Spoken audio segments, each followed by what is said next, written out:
Hi everyone, Scott here. Decided to get off the park bench for this last of the 4 videos. I shoot them 4 at a time and take a little stroll as I'm reading you the last of these videos. The last of these titles that I'm recommending for 2002. If you haven't been watching so far, basically it's a series in which I recommend 14 really interesting good films per year from the last 20 years, and we're on to the second 7 films from 2002. First, Super Troopers. Man, this is a funny movie. It's by the Broken Lizard guys. They've made a few comedies, but this is far and away their best one. One of the members of the team, Jay Chandrasekhar, was the director of this, but all the guys are in it in various lead and supporting roles. They're highway patrol guys who just enjoy messing with people that they pull over. It's a really funny movie. There's a few recognizable people in the cast if you're not familiar with Broken Lizard, particularly Brian Cox, who plays their boss. But they have to deal with the local cops, as well as just, shenanigans on the part of some of the less intelligent members of their squad. Really funny movie. It's a riot. Next, Christopher Nolan made his big breakthrough the previous year with with Memento, and then Warner Brothers hired him to do the American remake of a Norwegian film called Insomnia, which stars Stellan Skarsgård, I believe. Anyway, in this version, Al Pacino played the main character, a detective who's asked to come to Alaska to consult on a case which they believe is the work of a serial killer. Or it's not a serial killer exactly, it's just one teenage girl that's been murdered, and the cops in that small little town really don't have the experience of dealing with something like this. So they ask him to consult, and Hilary Swank plays another local cop there, let's see, he comes along with his partner, Martin Donovan, but he's having a little trouble acclimating to the environment because it's summer in Alaska, which means that the sun shines year-round. There's no nighttime hours. At one point he says, well, let's go to the school and question someone. And they're like, well, it's 10 o'clock. He's like, yeah, okay. It's like, it's 10 o'clock at night. Anyway, it's a good little bit right there. Anyway, not necessarily my favorite Christopher Nolan movie, not as memorable as some of the other ones, but it's still a decent flick.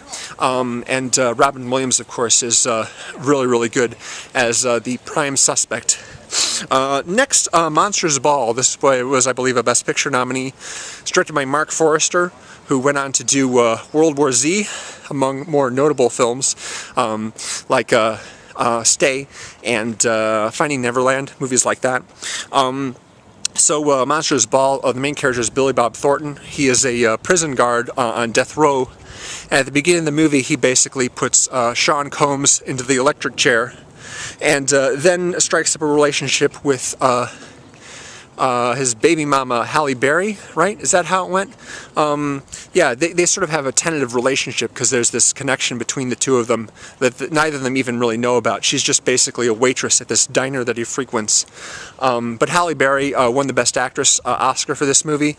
Some people think maybe she didn't deserve it, maybe the role was not the best for her or what have you, but I liked her. I thought she was really good in it, and she's certainly better in this movie than she was in the first X-Men film. Anyway, it's a decent movie and actually pretty emotional. It's so funny, there's all this misery in the film, and then later on there's a scene where Billy Bob Thornton basically takes over this diner and names it after her, and there's a couple teenage girls behind me in the audience that go, "Aw, it's so sweet." It's a little funny little moment. Another remake that came out that year was Solaris. Steven Soderbergh directed the remake of the Russian film, Russian sci-fi film Solaris. He worked with, of course, George Clooney in the Ocean's movies and on, what was it called? Out of Sight, right, exactly.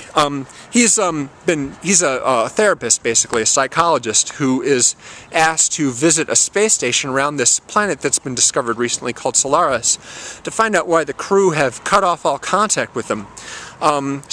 He goes and he experiences the same weird phenomenon that they have, which is someone that they were close to. Each of the crew members had someone close to them who died revisit them, just pop up out of the clear blue in the space station with them, and it's just like, what are you doing here? You died. How can you be here? It's crazy. And in Clooney's case, it's his wife, played by Natasha McElhone, who committed suicide some years earlier. She, of course, had been in a lot of movies in the late 90s, like Ronin and The Truman Show, and she ended up playing David Duchovny's ex-wife in Californication for a long time. Yeah, one of the best movies to come out that year. Definitely not a lighthearted movie, a pretty serious film, but pretty good. Real good movie. Then The Ring, another remake. Seriously. The Ring is a remake of a Japanese movie. It was directed by the original director. Oh no, it wasn't. I'm sorry. Might have been written by him. I'm thinking of The Grudge. Excuse me. The Grudge, the American remake of The Grudge, was made by the original director. The American remake of The Ring was Gore Verbinski, who did the Pirates of the Caribbean movies, of course, at least the first 3. The main character is Naomi Watts. She discovers the tape with the ring on it, and when you watch the tape 7 days later, you get a visit from someone who kills you.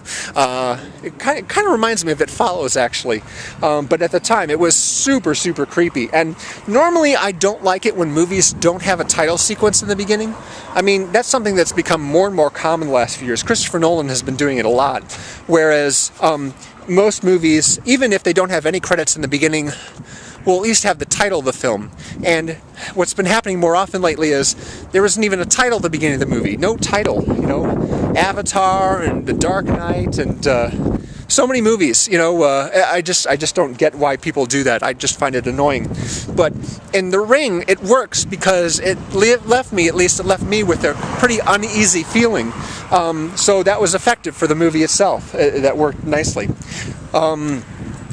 So then there's another Spielberg film.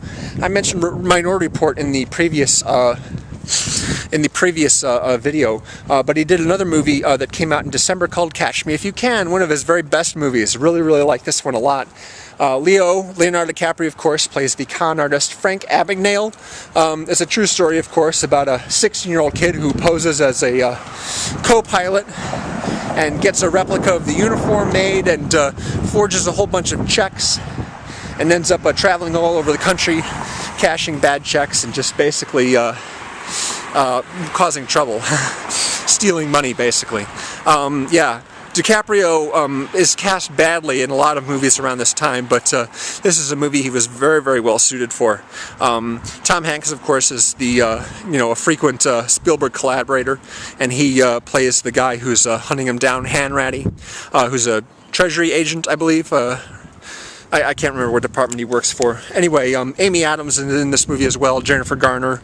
Ellen Pompeo pops up in a small role. Yeah, really fun movie. Just great Spielberg film. Finally, the last movie from 2002 I'd like to recommend is called Y tu mamá también. I apologize if I'm pronouncing that badly. However, someone who knows Spanish coached me on how to say the name of the director, Alfonso Cuarón. Yes, the very same Alfonso Cuarón who directed Gravity. Directed this Mexican film about a couple of young guys, Gael Garcia Bernal, I believe his name is, and Diego Luna, and they're a couple of young guys who, I think they're cousins actually. They sort of pal around, or maybe they're just best friends. I hope they're just best friends. They pal around during the summer, basically, they encounter an older woman who they sort of know. They met her at a wedding and invite her on a road trip. And when she accepts, they're like, uh-oh, we got to come up with a good road trip if we're going to impress this lady. They all pile in the car. They take off to this lake called Heaven's Mouth that is supposed to be this paradise. But they have, a lot of conversations about relationships between men and women, sex. It's just, it's a very sort of sexually oriented movie. Terrific movie, though. It's I think the film that really sort of established Cuarón's shooting style. Sorry, that's a bad place for the sun to be if I'm going to be on camera. Anyway, just the long takes that he's gotten sort of accustomed to, and I saw this, of course, with Children of Men a couple of years later. Just the